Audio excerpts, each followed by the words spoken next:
লেখাটি পরে শৈলের রুমটা দাঁড়িয়ে গেছে ভাই। কয়েক মিনিট চাচ্ছি তোমাদের কাছে, আশা করি তোমরা পুরো গল্পটা শুনবা আর শেয়ার করে অন্য আরেকজনকে দেখার সুযোগ করে দিবা। জান্নাতীরা নিজ নিজ গ্রহে অবস্থান করবেন, এমন সময় দরজায় কেউ কড়া নাড়বে। দরজা খুলে দেখবেন একজন ফেরেশতা দাঁড়িয়ে আছে। তিনি বলবেন, চলো আল্লাহ তাআলার সাথে দেখা করে আসি। তিনি তখন খুব উল্লাসিত হয়ে বের হয়ে দেখবেন খুব সুন্দর একটা বাহন তার জন্য উপস্থিত। বাহন ছুটে চলবে খুব নয়নাভিরাম মাঠ দিয়ে, যা স্বর্ণ আর মণিমুক্তা দিয়ে খচিত পিলারে সাজানো। জান্নাতীরা খুব পরিতৃপ্তি নিয়ে ছুটবে। এমন সময় আলো দেখবে, আলোর পর আলো আরো। জান্নাতীরা তখন উল্লাসিত হয়ে ফেরেশতাদেরকে জিজ্ঞাসা করবেন, আমরা কি মহান আল্লাহকে দেখছি? তখন ফেরেশতা বলবেন, না, আমরা সেই পথে ছুটছি। হঠাৎ জান্নাতীরা শুনবেন গায়েবী আওয়াজ, আসসালামু আলাইকুম ইয়া আহলাল জান্নাত। আল্লাহ সুবহানাহু সালাম দিচ্ছেন জান্নাতীদের। খুবই আবেগময় হবে সেই মুহূর্তটা। আল্লাহু আকবার। আল্লাহ সুবহানাহু তাআলার জবাবে তখন জান্নাতীরা বলবেন, আল্লাহুম্মা আনতাস সালাম ইয়া মিনকাস সালাম তাবারাকতা ইয়া জাল জালালি ওয়াল ইকরাম।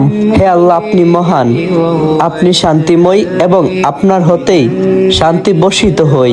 আপনি রহমতময়, হে আল্লাহ, আপনি সম্মানের অধিকারী। তখন আল্লাহ তাআলা জিজ্ঞাসা করবেন, তোমরা কি খুশি? তোমরা কি সন্তুষ্ট? আল্লাহ জাহান্নামের আগুন থেকে বাঁচিয়ে আমাদেরকে জান্নাত দিয়েছেন, আমরা সন্তুষ্ট না হয়ে পারি? আল্লাহ তাআলা তখন জিজ্ঞাসা করবেন, তোমাদের আর কি চাই? তখন জান্নাতীরা বলবেন, ইনশাআল্লাহ আমাদের আর কোনো কিছু চাই না। আল্লাহ তাআলা বলবেন, না না না, তা বললে হবে না, আজ তো দেওয়ার দিন, আমি তোমাদেরকে আরো দেব, যদি চাও তাহলে বলো। জান্নাতীরা বলবে, ইনশাআল্লাহ। ও আল্লাহ, আমরা আপনাকে দেখতে চাই।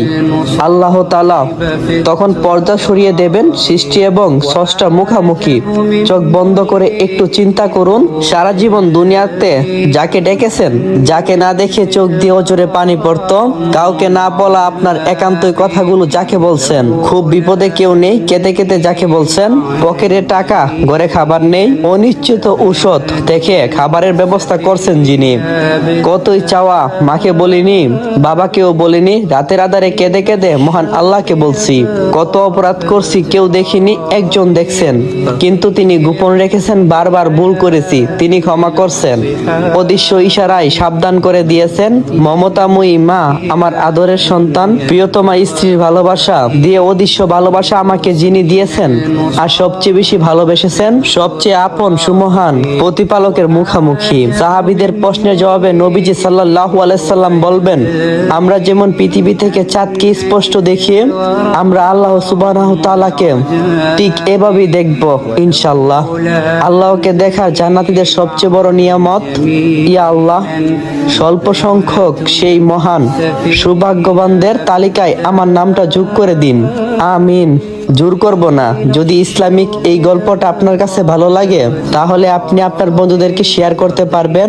আর মহানবী হযরত মুহাম্মদ সাল্লাল্লাহু আলাইহি সাল্লাম বলেছেন, যে ব্যক্তি আমার কোনো হাদিস শুনছে অতঃপর অন্যের কাছে শেয়ার করে দিয়েছে, তার জন্য মৃত্যুর পর রয়েছে সেই জান্নাত।